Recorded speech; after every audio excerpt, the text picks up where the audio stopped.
And today we have Lars Silberberg. Great, Lars.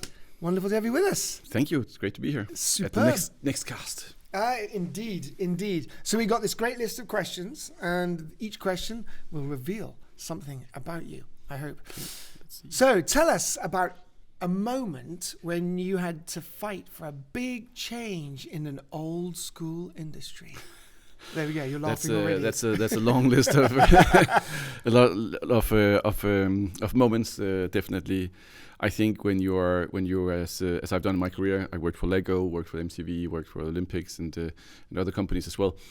Like iconic brands, they of course have been they're iconic because they done something great, but also when you've done something great and you've been on that level for a certain amount of time, you also have a hard time changing.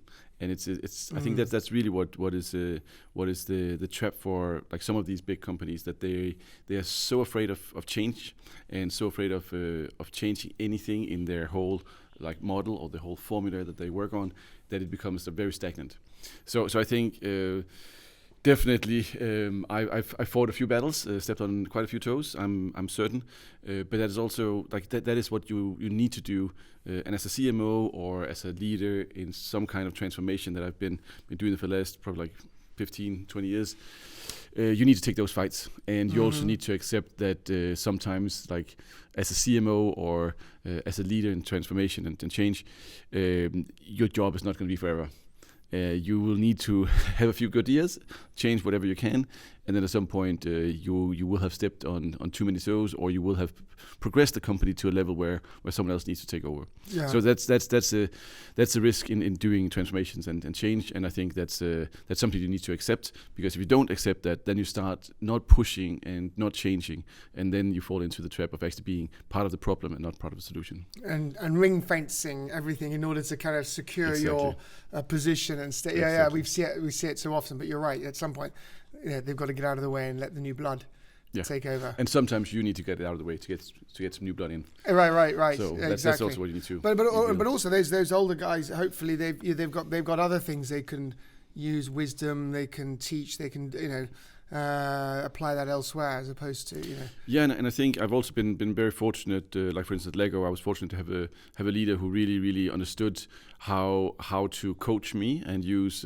like all of the freshness I came in with, but also made me mature enough to actually understand how a large company works and how you actually change a company the best way. And that's not just to push very hard. Sometimes it is actually to stay very close to people and make them move together with you. Right. So I think that's also where like older, more senior leaders have the maturity to actually help young people like us. Well, I was once, and hopefully at some point I'm going to be the mature leader who can help someone else with guiding them through the traps and everything in a big organization. That's great. Great answer. And our next question, tell me about a campaign you created that didn't go as planned. What did you learn? I may have used that question earlier on today. Yeah, like and at the same thing, the biggest failure I think I've had was a project we did at Lego together with Intel, and that was simply we afterwards I was basically like feeling a bit frustrated with myself, because I knew I was going off our not script but off our existing formula about really focusing on the facts like that, what's really driving Lego, and that's about like playing together and the pride of creation. Every time we did projects, I don't like to call them campaigns, but projects that was around that kind of engagement, it worked. But in that case with Intel, I think we all got a bit like preoccupied and loved the technology a bit more than we understood how it actually would fit into a social context. And that was a great learning. Luckily, we didn't spend a lot of money on it, so it was good learning. And it was really for me to say, like, no, you need to understand the core of the brand. You need to act accordingly, and don't get too occupied and too impressed about like just technology for the sake of technology. You need to have a real purpose with actually using it and introducing it. I always think Intel must be very hard to do advertising for, because basically it's the chips and stuff inside other people's computers, right? Yeah.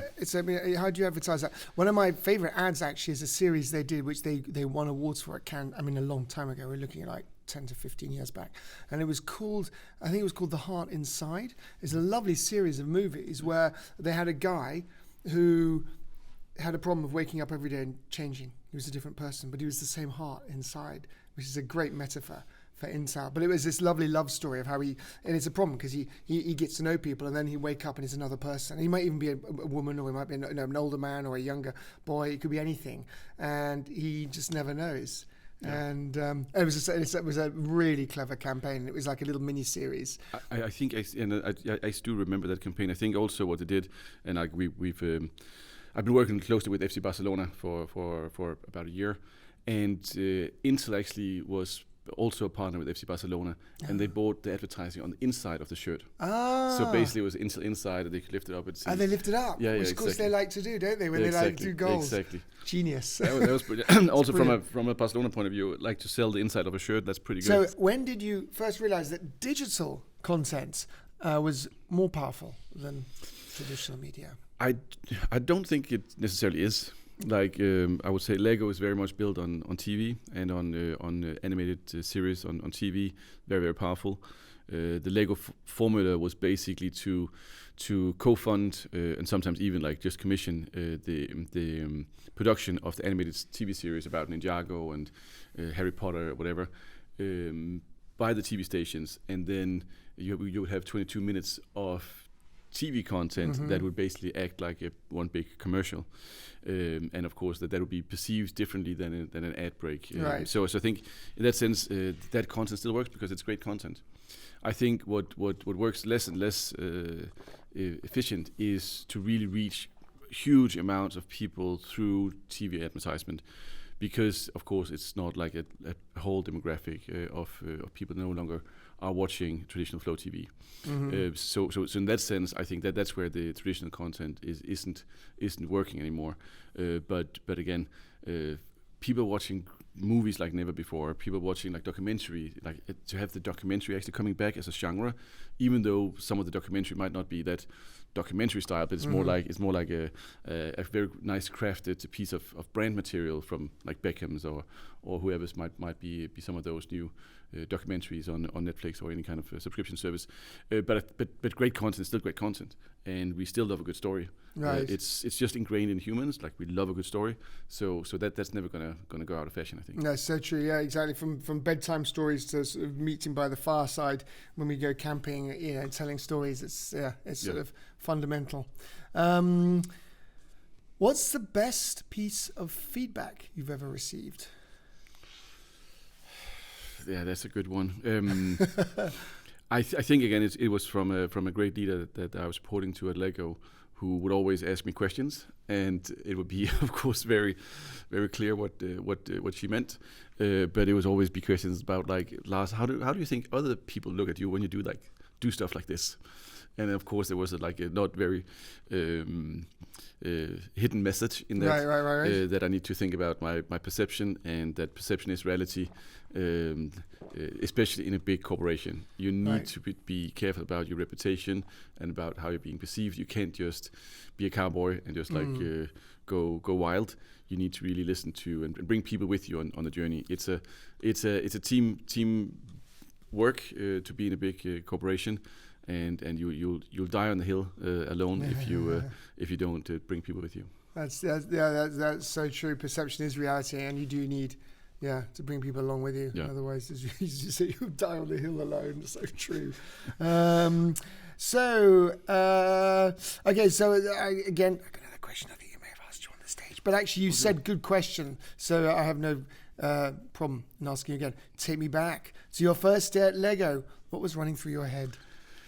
I think it was basically about how quickly I can get some discounted products and get to the company store because they have some great prices for Lego. And I think actually I was mostly excited about buying some big sets for my older brother because we used to play with Lego when we were kids. So I really wanted to make him happy about like giving some big sets. But then I realized actually we got free sets because we had to know the product. So all the new sets was basically part of a training program. So I think that was running through my head. But then I was also really thinking about how to create traction in new media channels for a brand that has that brand equity and all of the traditions that comes with Lego. How do you actually accelerate that going forward without breaking some of the core tenets of the brand? So I think that's the more serious conversation that I had going on in my head about how to move that forward quickly, but without breaking what has been built. Right. Yeah. I mean, I think it's so fantastic to get discounted. I've always wanted to make one of those Death Stars, which aren't cheap. Yeah, there we go.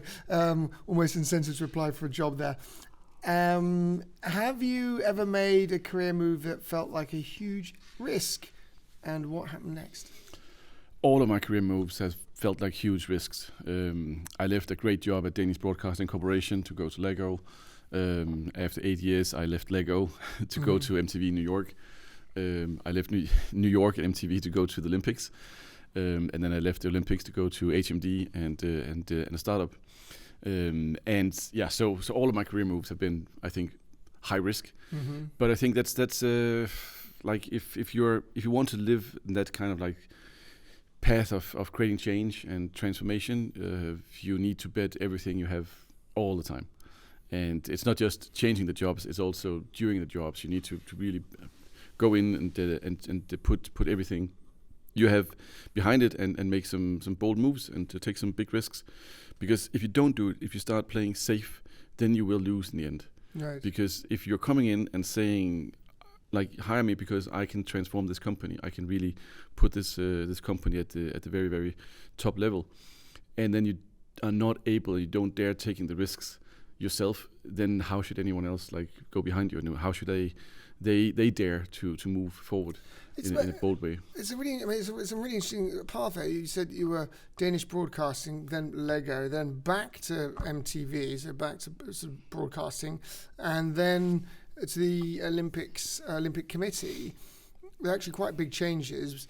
But did anyone, when these people are hiring you, were they asking you questions like, what the heck are you doing applying for the job, and why would we give it to you? No, they were trying to convince me of taking the job. Oh, right, okay. Yeah. No, they were like, they could see that I've been, and I've been fortunate enough to build a career where I've been proving that I can actually change things. Right. So that was what they bought into. Right. And for instance, like when I joined MTV, they basically had like, we want the Lego guy. We want the guy who did this for Lego. We want him to do this for us. And that I had broadcast experience before was of course a plus for them. But it was more about like, I was moved in to change an existing broadcasting business from being very heavy, very traditional into a digital organization.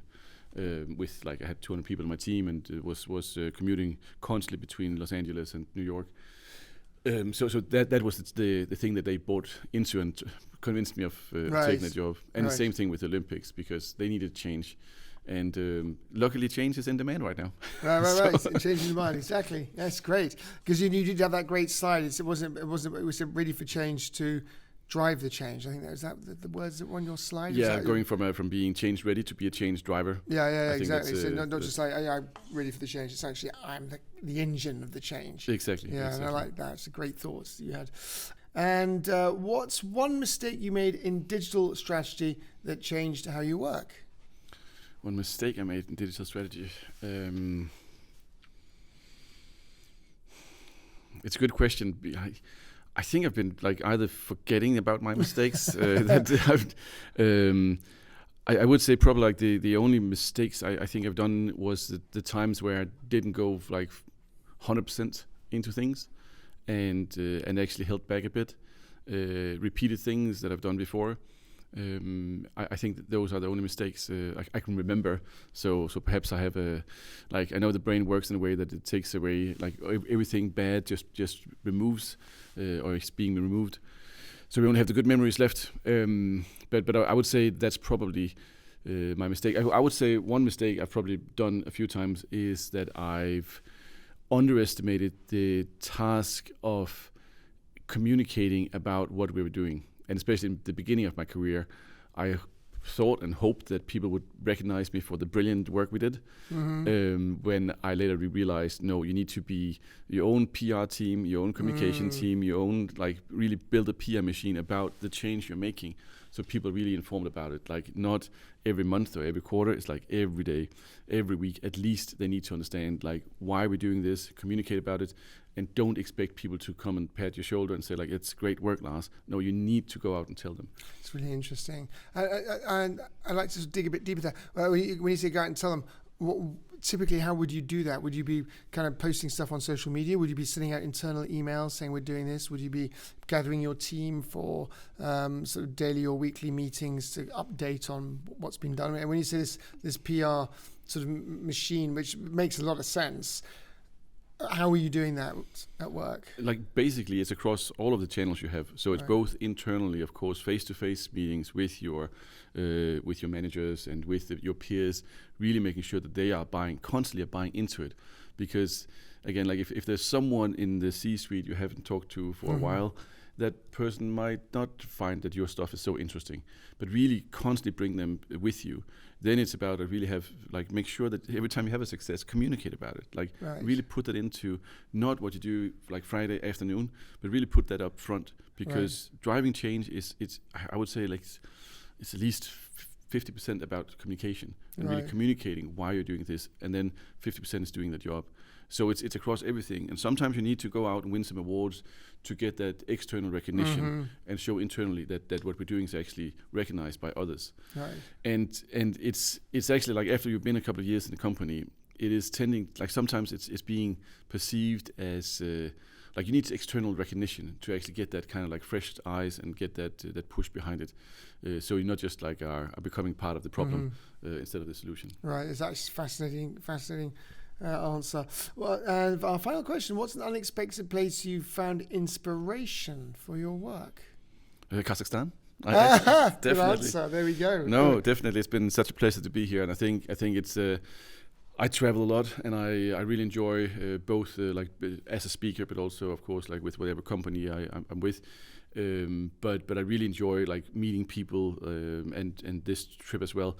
It's always surprising, and you always get much more with you. Like getting back, you learn things you wouldn't have expected to learn, and I don't think like you can read a lot of reports. You can read all the McKinsey reports of the world. Before you are in a place, before you speak with people, before you like have the food, have to see the culture, you haven't really been there. So I think it's every time I travel, I learn something new, and that's definitely going to continue that. Excellent. There we go. All done. Thank you so much. Great answers, and very insightful, and very much. I think it's very much worth coming back and listening to this recording. There's a lot of interesting stuff there, particularly about the corporate world, mentorship, self-publicity and stuff. Some really good tips. So that's all for our next cast, and see us next time in the next cast. Bye.